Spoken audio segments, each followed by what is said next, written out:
It was Friday afternoon, 16 o'clock, or, if you prefer, 4 p.m. for those unfamiliar with military time, which is what we use in law enforcement. Things are pretty quiet in any government agency at this time of day on Friday, and our office at the Mason County Sheriff's Department was no exception. The shift changed at 3 o'clock in the afternoon, and most of the employees who worked regular hours left early, taking some unused work time.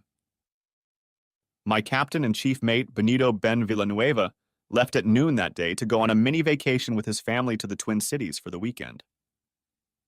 As for me, I was anxiously awaiting the return of the day shift lieutenant, Deputy Sheriff Christopher Hayes, to return from an important assignment I had given him earlier in the week. My name is Sean Patrick Quinn, Jr., but everyone calls me Pat. I am the newly elected and sworn-in sheriff of Mason County. This day marks the end of my first official week in office since being sworn in Monday morning. I gave Chris Hayes an assignment right after the swearing-in ceremony and originally planned to have him complete it later that day. But I changed my mind and decided to ask him to hold off on the assignment until today. It is the responsibility of lieutenants to serve warrants, notices, and official papers to individuals when asked to do so. Citizens pay $80 for the sheriff's office to serve official papers. For me, it was money well spent. And so this afternoon, I had instructed my good lieutenant to serve divorce papers to my soon-to-be ex-wife Clarissa. So I sat in my office and anxiously awaited his arrival to see how it would go. At about 4:03 p.m., a very pissed-off Lieutenant Chris Hayes burst into my office. "Next time you decide to get a divorce, Pat, hand that bitch the damn papers yourself." "I take it the handing over process didn't go very well?" grinned I. "Look at me, Pat," Chris said, pointing to the right side of his face. His entire cheek and right ear were red. "That stupid bitch punched me right in the face." "What did she do?" I couldn't believe what I had just heard. "I didn't stutter. I handed her the damn papers and she slapped me in the face." "Oh my God!" I burst into laughter. "That's the most fantastic thing I've ever heard. Please, for God's sake, tell me you're not kidding." "Hell no, I'm not kidding," he said, taking a seat across from my desk. She came to the door, and I politely asked her if she was Clarissa Marie Quinn. She answered yes. I said, "Clarissa Marie Quinn, you have been served." She totally freaked out, got into an argument with me, started bellowing at the top of her lungs, and ended it with a damn punch right on my right cheek and ear. "Do you know how much it hurts like hell when you get punched in the ear, Pat?" "It hurts, bitch. Even if it's a woman doing it, damn it." Sorry, I said, trying to keep from laughing. "I'm not laughing at the fact that you got slapped. I'm laughing at that stupid fool who lost her temper like that." And then a final thought popped into my head. "Oh God, please, for heaven's sake, tell me you were wearing your camera on your lapel when all this was going on. Please tell me you had the good sense to wear it when all this was going on." "What, the camera on your lapel?" "Of course I was wearing it. How stupid are you?" "Oh, that's right. I get it." Now Chris understood. This summer and fall, I was essentially acting sheriff while my predecessor, William Bud Roberts, was the lame duck and absentee sheriff. So not only did I campaign to replace Bud as sheriff, but I also managed the day-to-day operations of the entire department. One of the best things I did was to use confiscated drug money to buy Wolfcam body-worn cameras for each sheriff's deputy. The cameras were attached to the shoulder lapels of the uniforms and provided 1080p high-definition video and crystal-clear audio that captured any events a deputy might encounter.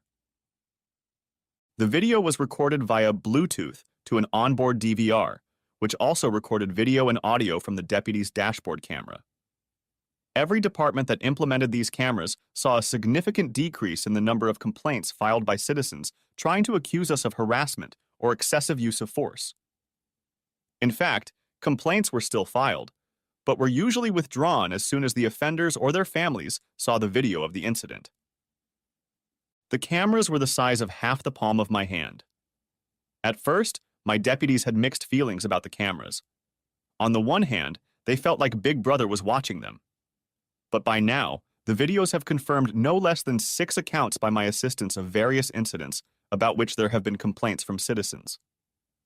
All 6 complaints were withdrawn when the parties, and their attorneys of course, were given an opportunity to review the videotape. I was absolutely thrilled as I couldn't wait to see the video. Hopefully, it would give me all the evidence and momentum I needed to carry out my plans to divorce my cheating wife and dictate a divorce on my terms. Chris pulled the video out of his cruiser and uploaded it to my laptop. The video began with Chris casually walking to the steps leading up to the porch of my farmhouse. He rang the doorbell twice before Clarissa finally appeared. When she appeared, a shocked expression was clearly visible on her face when she saw the deputy sheriff at her door. "Yes? Can I help you?" she asked. "Are you Clarissa Marie Quinn?" asked Chris. "Oh, come on. You know it's me. What's the matter?" "Ma'am, I'm Deputy Lieutenant Chris Hayes," he said, holding out a manila envelope to her.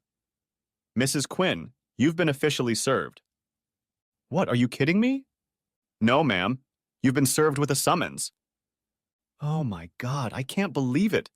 I can't believe that brainless son of a bitch sent one of his damn deputies to do this. "Good afternoon, ma'am," Chris said, turned and walked back to his cruiser.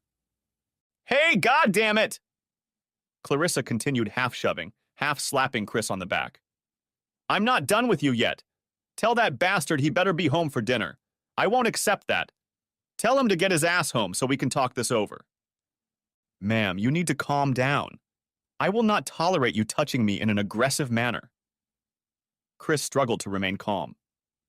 "Or what? What the hell are you going to do? You're just a deputy sheriff. You're nobody." "Ma'am, I'm warning you. You need to step back and calm down." "Oh, now you're trying to tell me what to do? You're not telling me to do a damn thing. I'm still the sheriff's wife, asshole."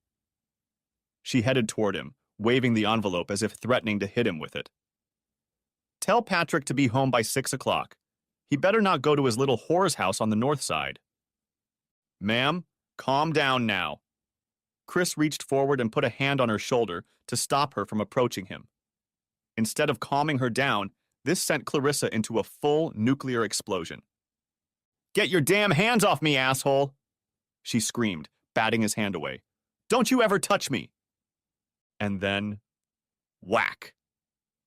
Clarissa punched poor Chris right in the right side of his face. "And tell that asshole to get his ass home immediately," she yelled, turning and stomping back into the house. "Oh my God, that was awesome," said I, bursting into hysterical laughter again. "But Jesus Christ, Chris, why didn't you arrest her right on the spot?" "To tell you the truth," Chris said, "I was stunned as hell and didn't know what to do. I wasn't sure whether to drag her off in handcuffs or just let you deal with the stupid slut. So I came back here and decided to drop the ball in your lap." "Oh, no, absolutely not," I quipped.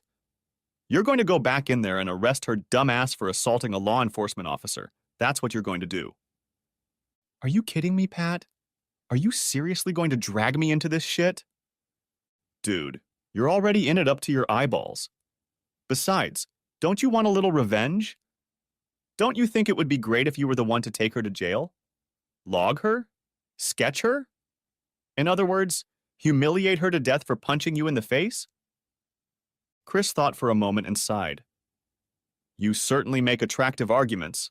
I don't dispute that. But I'm not going alone. If she pisses me off any more than she already has, I'll shake the shit out of her and maybe electrocute her. I can't escape the thought that if I fry the wife of a sitting sheriff, it'll be a black mark on my shining law enforcement record. Pat? You do realize it'll probably be in the paper and everything, right?" "Don't worry about that. I'll handle it. And she can't stay here, you know. Our jail is full. She'll have to go to Choctaw County tonight, and that's a 2-hour van ride." "Not our problem. She made her bed and more than one, and now she has to lie in it." "So are you sending someone with me or what?" asked Chris. "Who's the lieutenant on duty right now?" I asked. "Angel Ryerson." "Great. Have Angel and one of her aides meet with you. Have a little show of force." "Won't that scare your kids, Pat?" No. They'll spend the weekend with the youth group from St. Matt AS. They'll go to the Twin Cities to stay in a hotel with an indoor water park and have fun at the Mall of America. They'll probably spend most of the weekend at the pool or at Camp Snoopy. First, I thought they called it Nickelodeon, something like that now, Chris said, picking up his hat. Yeah, I guess you're right. But everyone I know still calls the place Camp Snoopy. Okay, Pat. I think it's time to go arrest your stupid wife. Good luck. Call me when you're done. Next chapter. Needless to say, Clarissa's arrest didn't go well, at least not for Clarissa. She caused such a scandal that she nearly received an additional charge of resisting arrest. The videotape shows Lieutenant Angel Ryerson, a dynamo only 5'3" inches tall, literally plowing Clarissa onto our front porch while another sheriff's deputy, Brad Lowe, handcuffed her and read Clarissa her rights. All the while, Clarissa was hysterically crying and yelling at Brad, Angel, and Chris, threatening to sue them for false arrest, excessive use of force, and anything else she could think of.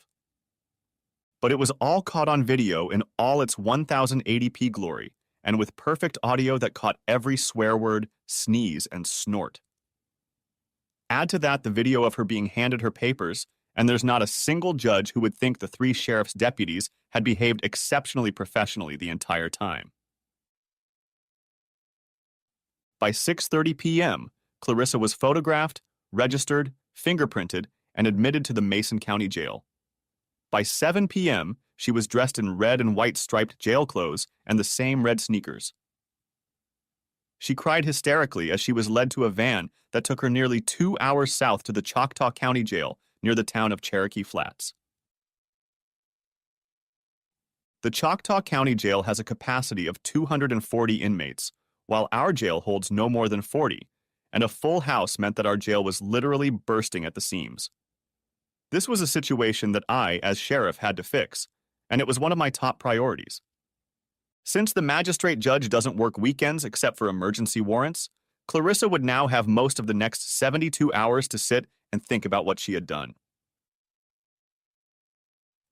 A brief phone call to my counterpart in Choctaw County, Sheriff Garrett Myers, secured Clarissa a separate jail cell away from other inmates who might try to harm her while she was there. Sheriff Myers has also made sure that his correctional officers keep a close eye on Clarissa and keep her closely guarded. She will be taken to the jail under an alias, so no one will know she is there or who she is. Chris Hayes sent me a picture of Clarissa on my smartphone. She was pathetic in every way imaginable. She was still a very beautiful woman in every way. But the photo was not a picture of a young, vibrant, or confident woman. It was a picture of a woman who had hit rock bottom and was now beginning to truly realize the consequences of her actions over the past 2+ years. Her eyes read the horror and fear of humanity, and her face had a look of hopelessness and destitution. In fact, her face reminded me of many of the pictures of the millions of women and men who have been imprisoned in thousands of prisons across our country throughout history. Clarissa had never worn the guise of a criminal a day in her life, but I couldn't help but notice how the registration photo instantly labeled her as a common con artist. Ironically, the photo in all its bleakness matched the image of the woman Clarissa had become since her affair with Bud Roberts began. It's funny how a simple photograph can remind us that the line between the cream of society and the scourge of society is thin indeed. I plan to spend most of the weekend with my new bride, Shannon Sullivan, and her amazing daughter, Bridget. After the incident with Clarissa's arrest, I had to stop by the station to feed the horses and take care of a few other little things. I didn't end up getting to Shannon's house until 7:30 p.m., about the same time Chris Hayes sent me Clarissa's picture. I walked into Shannon's small but cozy apartment and was greeted by the smell of home-cooked food, which immediately reminded me of meals prepared by my dear grandmother. Shannon and Bridget arrived home shortly before I did, as Shannon's shift at Holy Family Medical Center's ICU didn't end until 7 p.m., after which she had to pick up Bridget from her friend's house, where she went after school on the days that Shannon had to work. "Patrick!" Bridget yelled, running out of the kitchen. "Hi, Bridget," I said, hugging her tightly. How are my two favorite girls in the world doing? Great. I've been looking forward to meeting you all day, Patrick. Would you like to see my bug collection? I'd love to, honey, but why are you collecting bugs in the middle of winter? Mom and I used to catch bugs last fall, silly. Her teacher had all the baby bugs on display and finally sent them home today, Shannon explained, pulling in for a kiss. Her voice softened to a sultry tone as she smiled and asked, "How are you, handsome?" "Much better already," I replied after a luscious kiss. "Bad day at work?"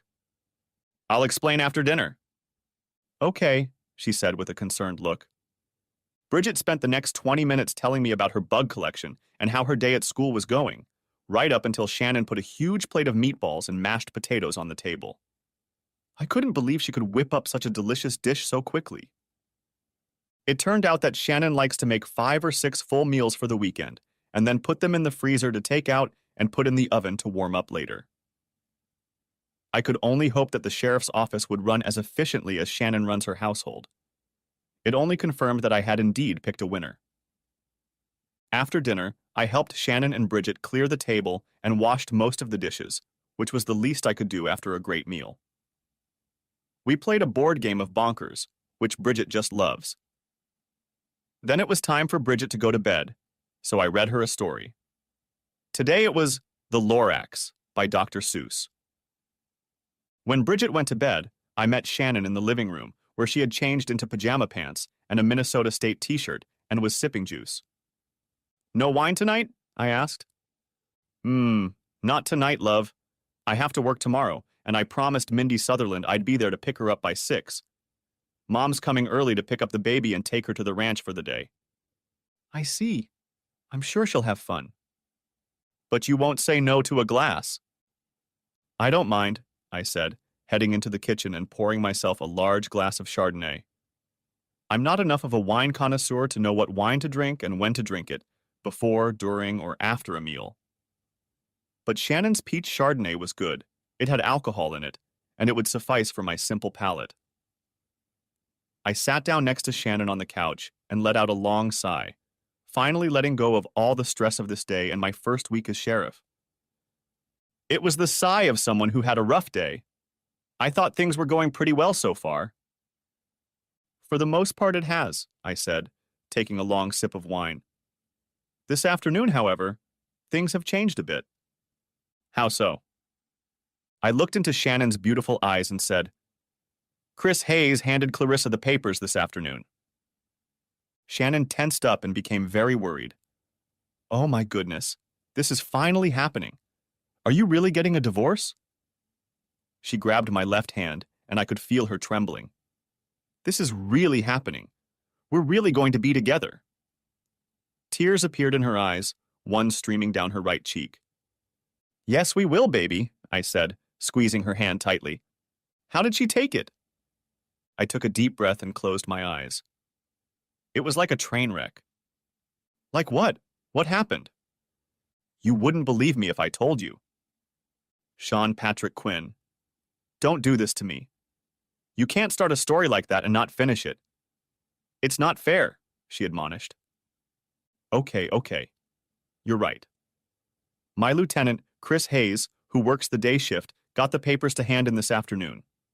When he gave her the papers, Clarissa went absolutely ballistic, calling him names, cursing at him, basically everything you can think of.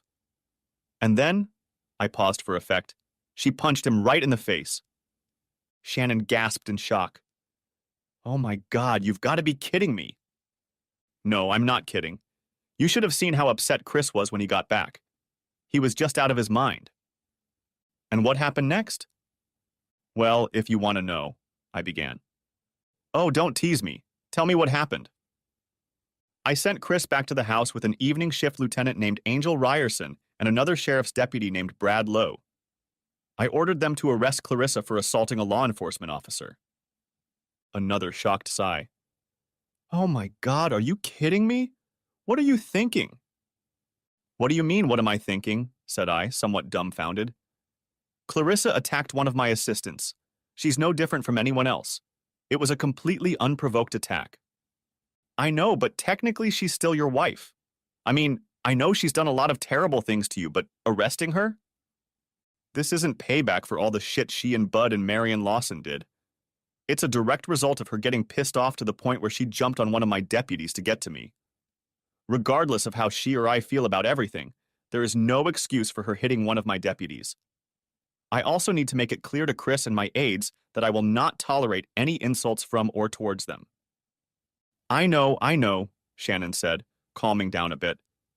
It's just all so shocking that I'm having a hard time comprehending everything that's going on. I know, baby, I know, I said, squeezing her hand tightly. So how do you think this is going to affect everything? Well, I said, pondering, the only thing I can think of is that maybe it will make Clarissa feel more relaxed about the divorce. Maybe through this turn of events, I can get her to believe in the reasonableness of a consensual divorce. A look of shock reappeared on Shannon's face. My God, Patrick, I don't mean to sound like an unsupportive bitch, but is that why you arrested her? To force her into your divorce? No, I said firmly, shaking my head. Absolutely not. Put that thought out of your head right now. I would never do anything like that. It would bring me down to the level of her and Bud Roberts. Make no mistake about it. Clarissa broke the law by assaulting one of my deputies. That's why she's spending the weekend in jail. I will do everything I can to help her get out of this situation in the best way legally possible. But I'd be lying if I said I wasn't going to use this to help you, and I get off to the best possible start in our life together. And if that can be done by using her arrest to smooth the way to an amicable divorce, then so be it. I promise you that I'm not going to use this to screw over Clarissa during the divorce itself, but only to get her to come to her senses, to not resist the inevitable, and to help make things as easy as possible for the boys. You're right, Patrick. I should have known better. You're not that kind of person. I'm sorry I brought it up. Shannon leaned over and kissed me in apology. Don't be, I said. I'm counting on you to help me not lose my mind. This job has clearly gone to Bud Roberts' head, and I'm counting on you to be my anchor, baby. Well, Shannon said, grinning mischievously and setting her wine glass on the table. I'm not much of an anchor thrower, but I'd really appreciate it if you would, shall we say, moor your ship in my little port? I began to giggle uncontrollably. What did you just say, love? Damn it, Patrick. I'm trying to talk and hint a little. Hey, I like dirty talk as much as any other guy, but you're gonna have to do better than that. So, Sheriff, are we gonna do this or what? Oh, you better believe we are, I said as she led me by the hand into her bedroom. The next 2 hours went by like one solid blur. Next chapter. Shannon left for work shortly after 5:15 the next morning. She didn't even bother to shower before leaving. Of course, any normal man wouldn't have noticed the difference. Most of the time, all we need is a little deodorant and a change of clothes. And Shannon was a natural beauty for whom makeup wasn't a necessity anyway. I popped out of the house right after Shannon's mother, Suzanne, arrived to be with Bridget until she got out of bed. I went back to the farm to do some chores around the house and plan what I was going to do for the rest of the day. My attorney in the divorce case was a feral cat named Danielle Nichols. She was the scariest divorce attorney in town, and almost certainly Clarissa would have gone to her if I hadn't gone to Danielle first. I know this because Clarissa called Danielle shortly after I had already hired her, since Clarissa wanted to have a lawyer ready in case she couldn't talk me out of my divorce. This all happened last fall, before I had even served Clarissa with the papers. Danielle was in her office at Brown, Graham, Norris, Slater, and Nichols, even though the firm itself was closed for the weekend.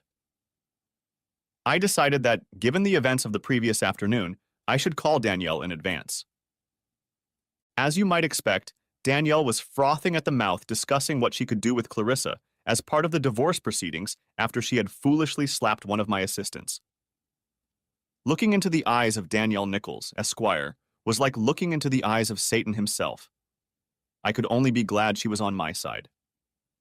Danielle was beautiful in a sultry and promiscuous way, but at the same time, she gave off the vibe of a black widow spider that would likely kill and eat you as soon as the copulations were over. It was about 15 minutes into our consultation when my cell phone rang. It was a number I probably shouldn't have had in my phone, but which I had programmed nonetheless. The caller ID said, Caroline Bennett. Hi, Caroline, I said, answering the call. Patrick, thank God I was able to reach you. Could you tell me what's going on with Clarissa? She called me this morning and told me she was in jail in Cherokee Flats and that you were responsible for putting her there. Excuse me, I said to Danielle, covering the phone with both hands. I need to take a call. I'll be there in a few minutes. I'm really sorry. No, don't apologize, Danielle said. Feel free to stay here. I'll run down to the break room and see if we have coffee in the damn place. Once Danielle was out of the room, I continued. Well, Caroline, the truth is that Clarissa really is in jail in Cherokee Flats. There was no room for additional prisoners here in Red River Falls, so she was sent elsewhere. My God, Patrick, what could she have done that justifies your imprisonment? Caroline, at the risk of our special friendship, let me be perfectly clear. I did not cause Clarissa to be incarcerated for any malicious reason. I followed all the procedures for filing divorce papers and went to the sheriff's department. I paid the appropriate fee and all that, just like any normal citizen would have done. I did this to avoid what I thought would be an unpleasant confrontation between Clarissa and me. Instead, Clarissa started an altercation with one of my aides, during which she became aggressive, belligerent, and punched my aide in the face. No, Patrick. You are mistaken. Clarissa has a temper sometimes, maybe even a lot. But my daughter would never intentionally hit an officer of the law. I just can't believe it. Your officer must be mistaken or making a big deal out of it. I hate to tell you this, Caroline, I said, sighing, but the whole incident was caught on video. Cameras and pictures don't tell the whole story, Patrick. True, but in this case it's very simple. All my assistants now carry little cameras on them that record everything in high definition. In this particular case, you might as well shoot with a television camera because there's not much difference. You'll understand when you see the video, Caroline. I could hear Caroline sniffling and trying to suppress a sob. Please, Patrick. If our special friendship means anything to you, please promise me you'll do everything you can to help her. Please. For her sake and for the sake of my grandchildren. Caroline, I said, you can rest assured that I will do everything I can to help her. I promise you this. I'll see her here soon, and I assure you that I'll have her out on bail no later than first thing Monday morning. And I'm also assured that this weekend will be the last time she sees the inside of a jail cell. Thank you, Patrick. It means so much to me. You're welcome, Caroline. Oh, and Patrick? Yes, Caroline? She paused. Don't ever forget how much you mean to me, Patrick. I know there is a new love in your life. I can only hope and pray that she treats you the way I would treat you if you were mine, though the way you deserve. Now it was my turn to look for something to say. I appreciate that, Caroline, and don't ever forget how much you mean to me. Goodbye, Patrick. We'll talk again soon. I'll look forward to it. And she hung up. It took me a few minutes to come to my senses after talking to Caroline. There was something about her that had me hooked for the rest of my life. It felt damn good to have Shannon in my life now. To be completely honest, there aren't many women in this world that could keep me from running off to spend time with Caroline if she wanted to. I was pondering this just as Danielle returned to her office with 2 cups of fresh coffee and set one of them on the table in front of me. I could easily assume that Danielle was capable of both with me, or any other man for that matter. She was, as she put it, happily divorced. Danielle was married to Karsten Brown, who was Brown at Brown, Graham, Norris, Slater, and Nichols, and who himself had been happily married to another woman up until Danielle joined the firm.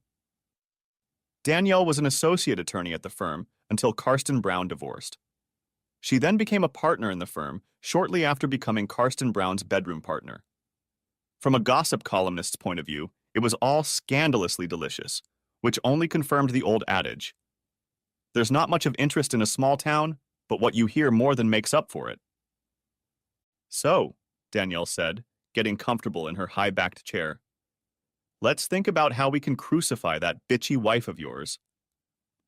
Danielle thought I was out of my mind trying to negotiate a fair divorce because she was sure she could use Clarissa's arrest to get anything I wanted from me, hanging the prospect of additional jail time for her. Truth be told, all I wanted from Clarissa was a quick and easy divorce. I just wanted to split what we had 50-50 and share custody of the boys. I wanted the boys to still live with me on the farm, and Clarissa would be free to visit them after school and every weekend, as well as keep them with me for a good portion of the summer months. And personally, I think Daniel just wanted to watch Clarissa wriggle around like the proverbial worm on a hook. As for me, I was determined to separate from her while keeping her honor intact, at least in the eyes of our sons. I hoped that would be incentive enough to knock the fighting spirit out of her. I left Danielle's office just after 9. I had to make a quick visit to another attorney. I drove to the west side of the city, to a posh neighborhood called Elk Run Heights.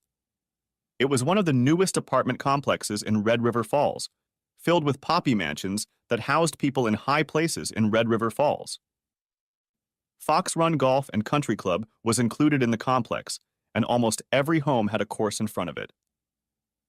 Most residents could swim in their pools and then sunbathe in one of the sand traps, and completely eliminate the need to go to the beach, at least in the summertime. At 5945 Elk Run Drive lived one Marion Lawson Esquire, also known as the Mason County Prosecutor. Needless to say, Marion wasn't expecting me today. It was the middle of January, and I wasn't about to interrupt his sit-down with the four of us. Marion, as it turned out, preferred threesome fun, especially with my wife and Bud Roberts. I walked up to the front of the stately brick house and rang the doorbell. A few moments later, Marion himself appeared. "Jesus," he said when he saw me, "and yet my weekend was going so well." "It's good to see you too, Marion." Lawson stood like that with the door ajar. "So, aren't you going to invite me in?" "Not unless I have a good reason," he muttered. "Oh, I have business to discuss, I assure you." "Does it concern me in any way, shape, or form?" "Marion," I said with a slight reproach in my voice, "everything I do concerns you in one way or another." Marion only rolled his eyes and opened the door to let me in. "My office is inside and to the left, and take your damn shoes off so you don't ruin my wood floors. We just had them cleaned, painted, and varnished." "Oh, it almost sounds like we're going to be living here for a while." "Don't think about it. You won't stay long enough to watch the playoffs, and every beer in the fridge says Marion, not Patrick." "Whatever. The Vikes have been eliminated for a while now." "Hell, Pat, the Vikes are out after the preseason, for God's sake," he grumbled. "How can you watch those losers?" Hey now. To hate my team is to hate me," I replied. "Do you really want me to answer that, Quinn?" "Probably not," I agreed. We entered the house and headed toward Marion's office when his wife, Patty Jean, spotted us from the massive open kitchen. Whatever she was cooking smelled fantastic, and my rumbling stomach reminded me that I hadn't eaten yet. "Oh, hello, Sheriff. What brings you in today?" called out Patty from the kitchen. Before I could answer, Marion interrupted. "He won't be long, and we'll be in the office. We have important business to attend to, so make sure we aren't disturbed." Patty Jean looked utterly mortified at her husband's rebuke. But she brightened up again when I said, "It's good to see you again, Patty. Whatever you're cooking smells just delicious, dear."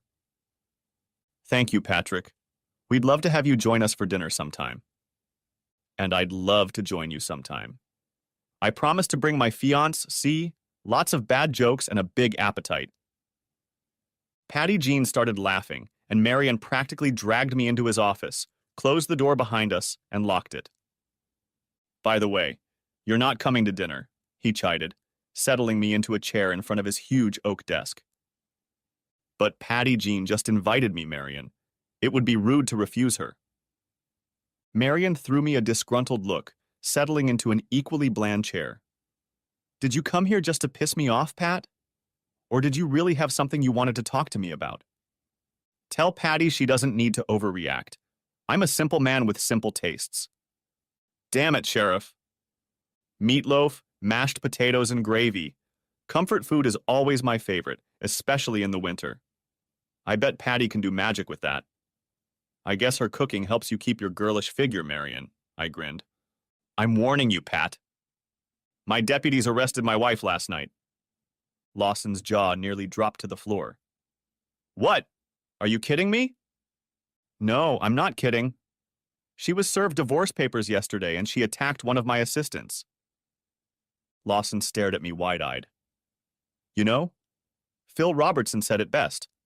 You're a special kind of dumbass, aren't you, Pat?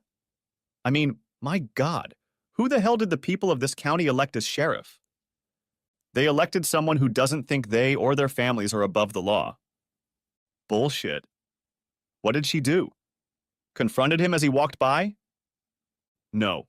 She got angry, took her anger out on my deputy sheriff, and punched him right in the face. We have a videotape of it. Who? Who what? I asked, confused. Who was the sheriff's deputy who attended to her? Lieutenant Chris Hayes. Oh, Jesus, Lawson said, making a sour face and shaking his head. Figures. If that damn idiot isn't doing something right now that deserves a slap, then as the smart money says, it's only a matter of time. Probably get a slap right now from that tattooed junkie whore of his. I shifted in my chair, preparing to defend Chris and Tanya. I assure you Lieutenant Hayes is not an idiot, and neither is his new wife. In fact, she probably has the highest IQ in Mason County, and the only thing she has on her record is a simple drug charge in Massachusetts. Are you kidding me? You let your goddamn deputy marry that bitch? I know for a fact she sells a shitload of pot out of her damn store on the north side of town. Fixing and selling computers and old records, doesn't bring a shitload of revenue to the place. Actually, it does, Marion, I corrected. It's true that Tanya still fixes, upgrades, and sells computers and old records. But on my recommendation, she's also taken a few contracts in town where she works as a network administrator and analyst for a number of companies. All of her clients rave about her work. She practically outshines all the other IT people in Red River Falls. I swear to God, Pat, if I find out you're covering up any illegal activity for her, You'll do what? I interrupted. Don't forget I know what kind of crap you have on your home computer, Marion, I reprimanded. Marion froze in place. After a few tense moments, he said, You didn't come here to talk about Hayes and his whore. What do you want, Pat? Like I said, my wife is in jail for assaulting Hayes. I want you not to press any charges until I tell you that. That's my prerogative, Pat. I'm the one who decides, not you. No, you don't. Need I remind you of your nasty little hobby? Damn it, Pat, Lawson moaned. I'm the goddamn county prosecutor. At some point, you're going to have to drop that shit and let me do my job. I realize that. But not right now. Just refrain from pressing charges until I tell you. If anyone asks you about it, which they shouldn't, just tell them the investigation is ongoing, and you'll make a statement to the public when it's complete. How the hell are you going to make sure people don't find out about her? She was booked into the Choctaw County Jail under an alias. Garrett Myers is a friend of hers. He's keeping an eye on her. Myers? The sheriff of Choctaw County? Didn't that damn old fossil run over a dead body a few months ago? Yeah, ran over it, I replied, embarrassed. However, in his defense, it was an accident on the far west side of his county during a really shitty snowstorm, and the body was almost completely hidden by the snowdrift. The state patrol had to mark where the body was. Yeah, I bet that was very comforting to the family. I'm sure the poor undertaker who had to take care of the body appreciated it too. Tell me again, how far did he get the body under his Tahoe before he realized what the hell was going on? Somewhere between 20 and 25 feet. Look, we're going sideways. Are you going to play ball with me or not? Okay, Lawson said, waving me off and rubbing his face. I won't press any charges. What's more, I'll pretend I don't know a damn thing about it until late Monday night or until you decide you want to press charges. I suppose you're plotting all this to cheat Clarissa out of a divorce? No. Well, not exactly. Okay, probably a little. but only to get her to agree to the divorce itself. The terms I'm offering, not that it's any of your business, but the terms I'm offering are pretty damn good. I don't want to screw her over. She's still the mom of my kids. Pat, Lawson said. He paused for a few moments.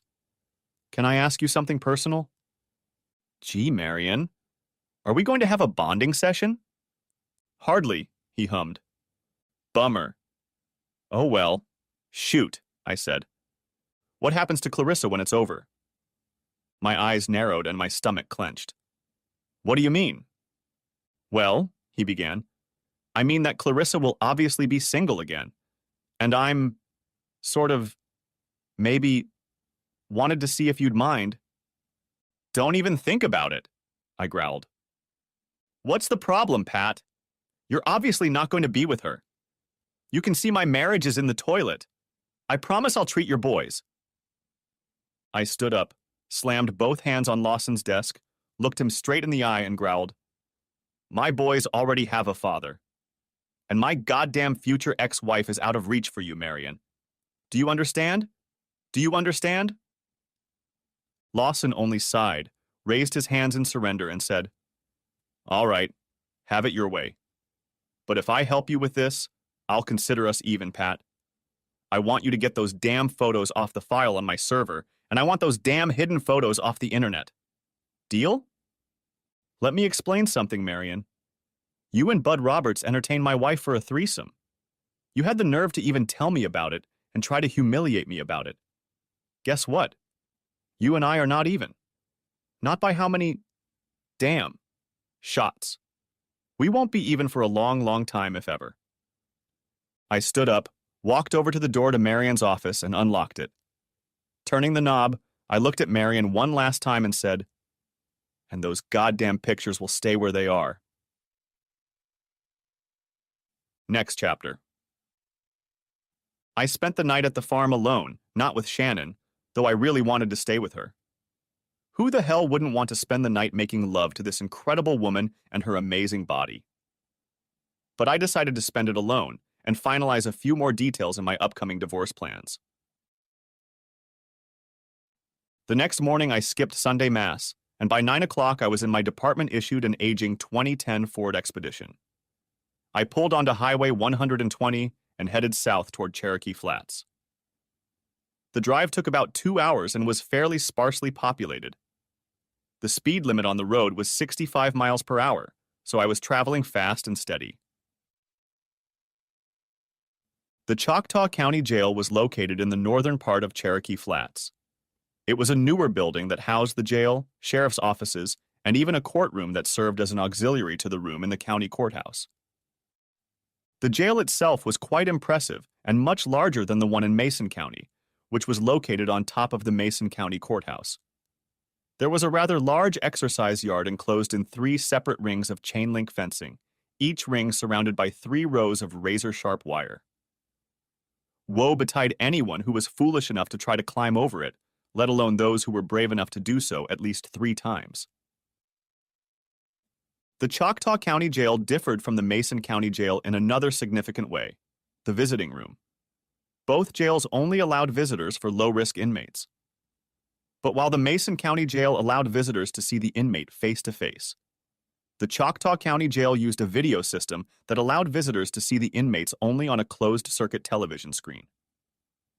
The visitors' room was located completely across the street from the jail itself, and visitors and inmates were never closer than 300 feet apart. However, if you're an active sheriff whose wife is incarcerated, and if you're friends with the sheriff whose jail you're visiting, an exception can be made. Hey, Pat. Sheriff Garrett Myers greeted me in his office. He has been the sheriff of Choctaw County for almost 20 years.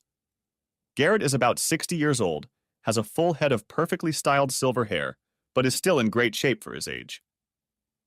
How's the first week on the job going? It's going pretty well, Garrett. At least it was until Friday. I'm sure it is. I want you to know that we've been keeping a close eye on her the whole time she's been here. No one knows she's here. No one has looked for her or asked about her. She's only made one phone call, and I believe it was to her mother. Yes, I heard from her mother. She knows. If you follow me, Pat, we'll go right here.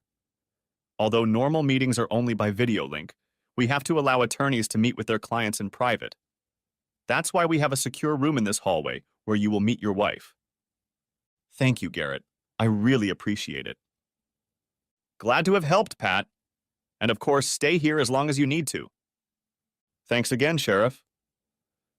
I was let into a small 8x8 room with a small metal table and 2 metal stools that were securely fastened to the floor, ostensibly to keep the inmates from throwing them at their lawyers. There was no audio or video communication in the room to preserve attorney-client confidentiality. I also secured my personal firearm before entering the jail, and it was also checked and electronically searched. I was there for about 5 minutes before the door opened. I stood up as Clarissa was led into the room, wearing shackles that included handcuffs, ankle cuffs, and a chain that went around her waist and attached her arms to her body and connected to the ankle cuffs. This was done to make it difficult for inmates to attack correctional officers and also to make escape virtually impossible. A tall, athletically built African-American correctional officer led Clarissa to a stool and the edge of the table opposite to where I was sitting. As soon as she sat down, her ankle cuffs were fastened to a hook on the floor, and her handcuffs were fastened to a hook on the side of the table, further restricting her movements. Clarissa looked just awful, and that was putting it mildly. Her eyes were puffy and bloodshot, and it was obvious that she had been crying nonstop since she got here. Her hair was tangled and mussed, and she was clearly in need of a shower. She didn't look at me, struggling to hold back her tears. "How are you, Clarissa?" It was a stupid question, but the only one I could think of. "How do you think?" she answered in a barely audible whisper. "I understand how you feel." "No, you don't," she said, unable to hold back her tears any longer.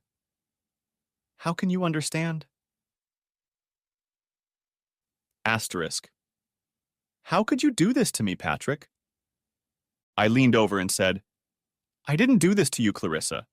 You're here because you attacked one of my deputies." "I'm sorry," she said, wailing and sobbing.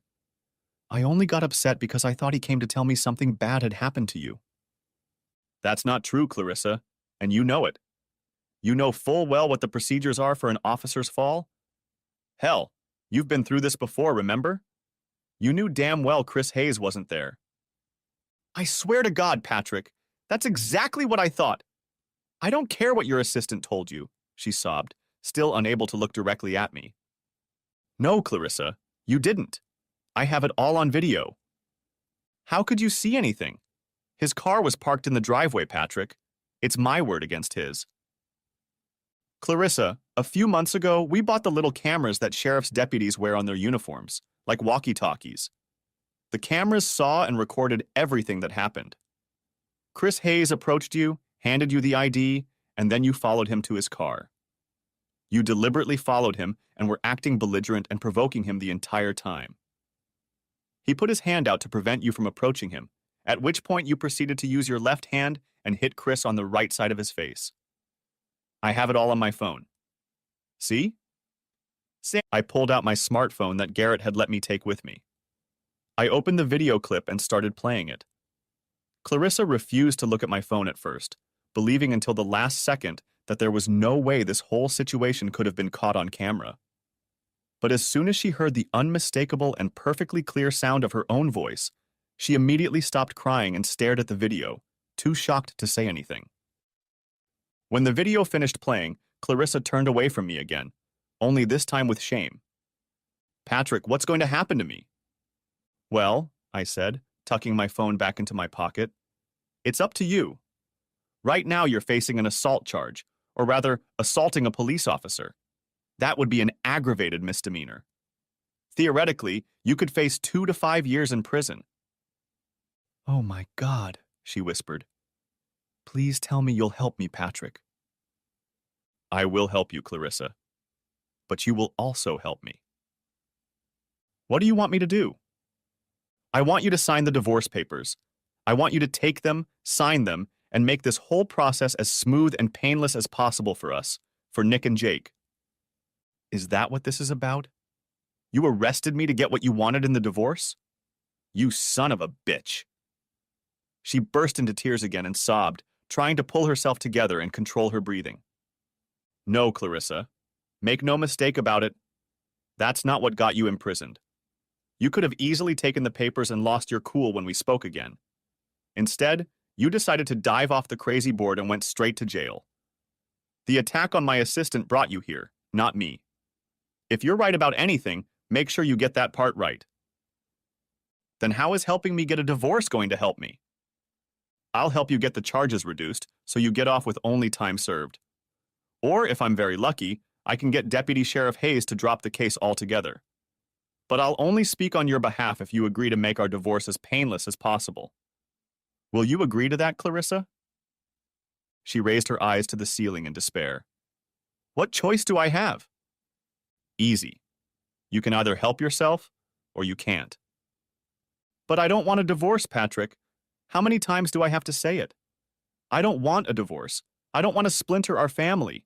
I want our family to stay together. Clarissa, do you remember what we talked about before we got married? Do you remember what we said would happen if one of us cheated on the other? Tears streamed down her face again as she closed her eyes, remembering our conversation from long ago. We always said that cheating in our marriage was a deal breaker. You wouldn't put up with it from me, and I wasn't going to put up with it from you. We always said we could handle any situation except infidelity. But I was wrong, Patrick. I think we can get through this if we just work on it. I know I want to work on it. I want to find a way for us to love each other again like we did when we first fell in love. I want us to feel special again. I want to feel like you love me and make love to me like you used to, Patrick. You know what, Clarissa? You know what I hear? I hear you say the word me a lot. In other words, it's all about you. This whole sad affair has been about you. It's all about you and what you want. You know what I haven't heard you say yet? I haven't heard you say yet. I'm sorry, Patrick. I'm sorry for the hell I've put you through these past 2 years. I'm sorry for the pain, heartache, and humiliation I put you through. I've never heard that from you, Clarissa. And if you say it now, it won't mean anything, because you're only saying it because you want to get out of here and get out of a difficult situation. There's no easy solution here. There's no easy way out. But I'm really sorry, Patrick. I'm sorry I haven't said it until now. But I know we're both stronger than we realize. I've seen a whole new side of you, Patrick. I admit I took you for granted, but now I see how tough as nails you are. I've seen how hard you fought back. And I know you can fight just as hard for our marriage if you really want to, she pleaded. But I don't want to, Clarissa. I don't want to fight this battle anymore. I just want it to be over.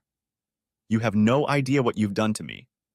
All I see when I look at you is something that once belonged to me, but was taken from me. If we ever tried to make love, all I'd do is think about Bud Roberts or any other guy you were with and torture myself with thoughts of you wanting to be with him instead of me. I always wondered if I was strong enough or a good enough lover to satisfy you. I even wondered if you thought I was a good enough father for our boys. I can't go through this for the rest of my life, Clarissa. I just can't. Clarissa sat up and sobbed softly. I hoped it was because the realization of what she had done to me, our marriage, and our family had finally come. But I was also under no illusions that it could have been tears of remorse for the missed opportunities she'd had. Please try, Patrick. I'm begging you. I can't, Clarissa, I said, tears welling up in my eyes and a lump building up in my throat. There's too much to overcome. I could never, ever get over what you and Bud Roberts did. I know myself well enough to know what I can and can't handle. You almost cost me my family and my freedom, Clarissa. There's no taking that back. Just sign the papers. Sign the papers, and I'll do everything in my power to help you get out of this mess, or at least make it less shitty than it is. If you really loved me or cared about me, please do one thing for me. At the very least, you owe it to me. Clarissa wrapped her arms around her head and sobbed for almost 5 minutes straight. Eventually, she struggled to regain a modicum of composure, wiped away her tears as best she could, and then accepted a pen from me with her hands bound, signed the divorce papers, and agreed to all my terms. I would pay Clarissa a half share of the farm and split all our savings in half. I would continue to insure her until she found a suitable job that would provide her own insurance, or for 1 year, whichever came first. I would help Clarissa find suitable housing that could serve as a second home for the boys, as the farm would remain their primary home. I would also pay her annual rent to help her get back on her feet, and I would continue to make payments on her Explorer until it was paid off. I will also pay for her cell phone for at least 1 year. My attorney, Daniel Nichols, thought I was crazy to agree to such terms. In fact, maybe I was. Heck, Clarissa's mother, Caroline, was now deeply involved with a man named Martin Belmond, who was a multimillionaire a dozen times over. I had no doubt that Clarissa's mother would do whatever was necessary to help her daughter. I was doing all this because I wanted to be sure that Clarissa was treated fairly so that she couldn't accuse me of trying to screw her over. If I had used her being in jail as leverage, someone might have gotten the impression that I had acted like an asshole. But if things had turned out differently, and Clarissa and Bud Roberts had gotten their way, things would have been much worse for me, which I can't even imagine. Stuff happens to cops when they go to jail. However, I did have one little surprise for Clarissa. I got the magistrate, Judge Hannah Bergen, to order Clarissa's release on her own recognizance. This was very unusual, especially since I had to call the judge and stop by to get the papers signed. Even though Clarissa was being held in the Choctaw County Jail, the case was filed in Mason County, so we were still under jurisdiction. I'm sure there will be those among the public who will raise 7 different shades of holy hell about this, but I didn't care. The upside was that it would make Clarissa happy. The minus, however, was that I would now be forced to make the 2-hour trip home with Clarissa. It took Sheriff Meyer's officers about 45 minutes to get Clarissa out of the Choctaw County Jail. Part of that time was spent giving Clarissa a chance to shower before being released. Even more time was spent signing paperwork and returning the few personal items she had. I grabbed a complete change of clothes for her, and by 1 p.m. we left Cherokee Flats and headed home. We drove in complete silence for almost an hour before either of us said anything. Finally, I couldn't stand it. "Are you hungry?" I asked. "Hey." Clarissa just stared out the passenger window and shook her head. "Do you want to stop and get something to drink?" "I don't want a divorce, Patrick. I know I signed the papers, but I didn't mean to." I kept both hands on the steering wheel at 10 and 2 and clutched it in desperation. I sucked air in deeply through my nose and exhaled slowly. "Clarissa, we've talked about this before. As far as I'm concerned, it's a done deal." She wasn't crying anymore, but tears were streaming down her face again. "Well, if this is your way of torturing me, Patrick, it's working." I couldn't take it anymore. I slammed on the brakes hard without locking them, pulled over to the side of the road, and slid the lever into park. "Torturing you, Clarissa? What about me, huh? How about torturing me?" "Is that what you think, Patrick, that living with me will be like torture? Torture? Jesus, woman, you're just stupid. I'm not talking about spending the rest of my life with you. I'm talking about all the shit that could have happened to me if your little venture with Bud Roberts had succeeded." "But it didn't, Patrick, okay? The whole thing failed because of that. Maybe it happened for a reason.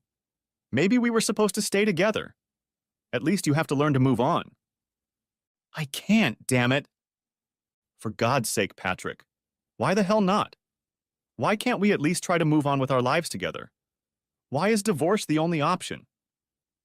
I turned away from her. She was so oblivious to her deviousness and utter insanity that she was now physically and emotionally pushing me away. I sat like that for a few moments, seeing in my peripheral vision her looking at me pleadingly. I did my best to look away.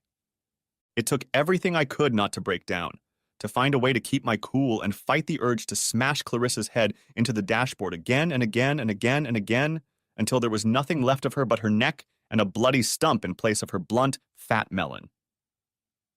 And then I thought of Shannon, and a familiar, serene wave of calm spilled over my body, and I found my center and true purpose in life again.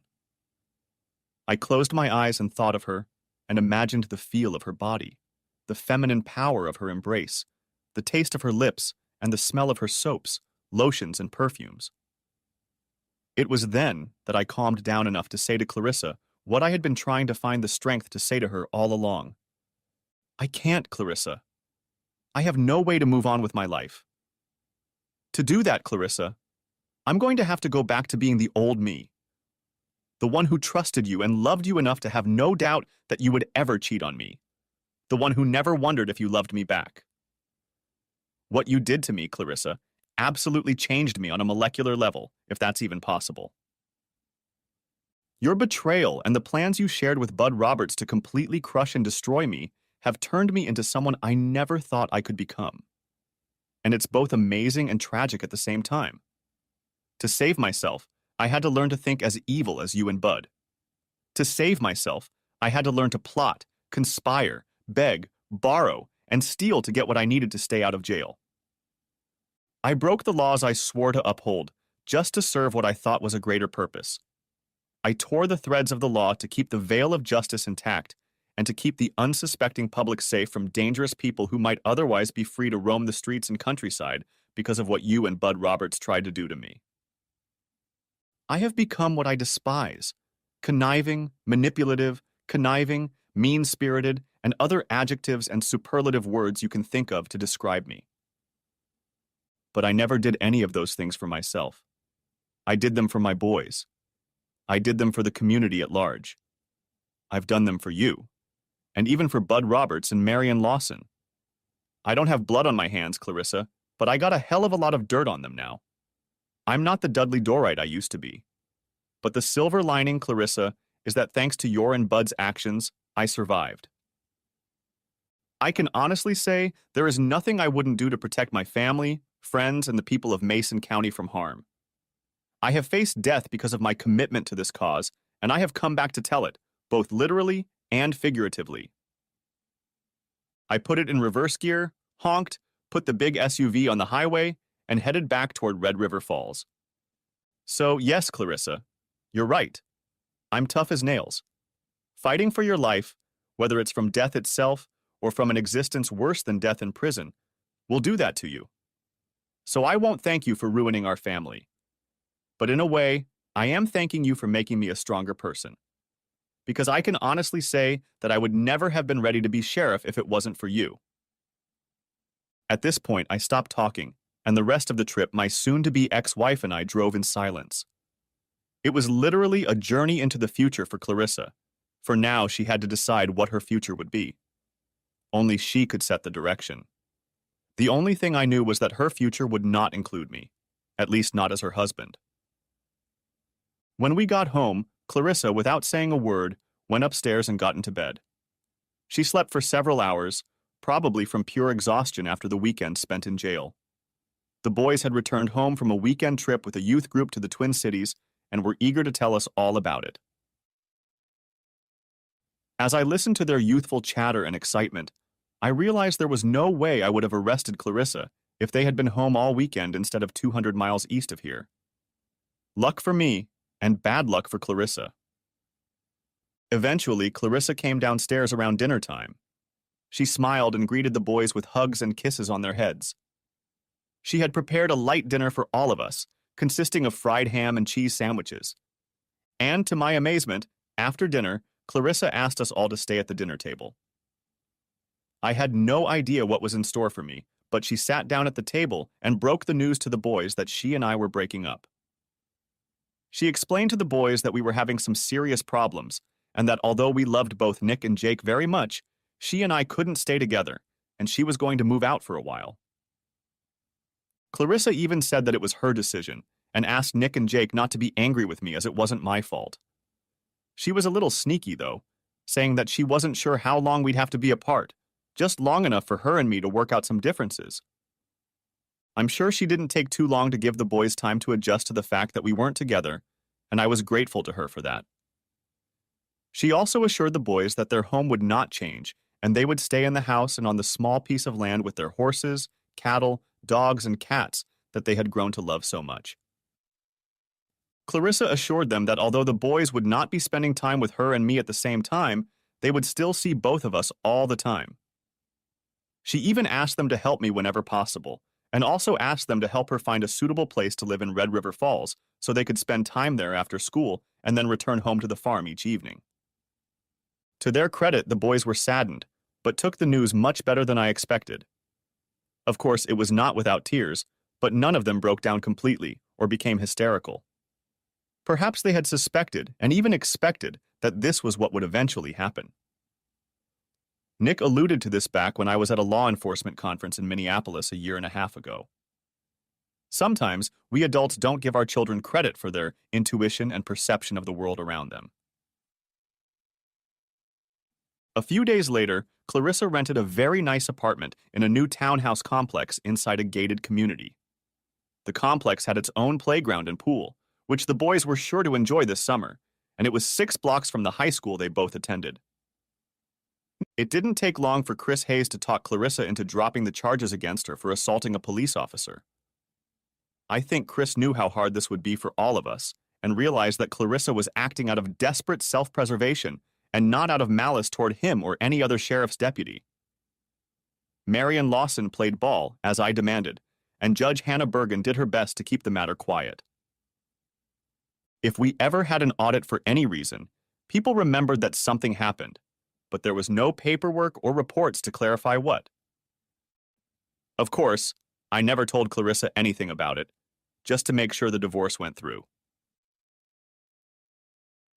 When I told Shannon all of this, she was incredibly supportive because she knew that the finality of the impending divorce was weighing on me. Not because I wanted to stay married to Clarissa, but simply out of grief and remorse over a dead and failed marriage. It was strange, because now I could focus on my new life with Shannon and Bridget, which was to rise from the ashes of my former life with Clarissa. And deep down, I knew that my boys would fit in well with Shannon and Bridget and accept them as stepmother and stepsister. I was sure there would be conflicts and stumbles along the way, but my intuition told me that there would be many more beautiful days in our future than rocky ones. And eventually, I even began to hope that one day the right man would come into Clarissa's life and give her the happiness that I couldn't. Another big surprise was my future father-in-law's revelation that his upcoming wedding gift to Shannon and me would be to pay off the mortgage on a piece of land so that Shannon and I could focus on other things besides working to pay the bank. It was more than I could have imagined, more than I deserved, and I was so overwhelmed by his offer that I refused at first. But Jack Sullivan reminded me that I didn't want to get on his bad side and that there was nothing he wouldn't do for his daughter and granddaughter. Then he laughed hysterically, enclosed me in a tight bear hug and said, "Welcome to the family." Thus, one important chapter in my life came to an end, and the next chapter is ready to be written. All the main characters are in place. There is no need to dwell on the past, only a bright future ahead. From this day forward, the only story that will matter is the story we create ourselves. The end. Thanks for watching. I hope you enjoyed it. So subscribe to my channel and watch the next video.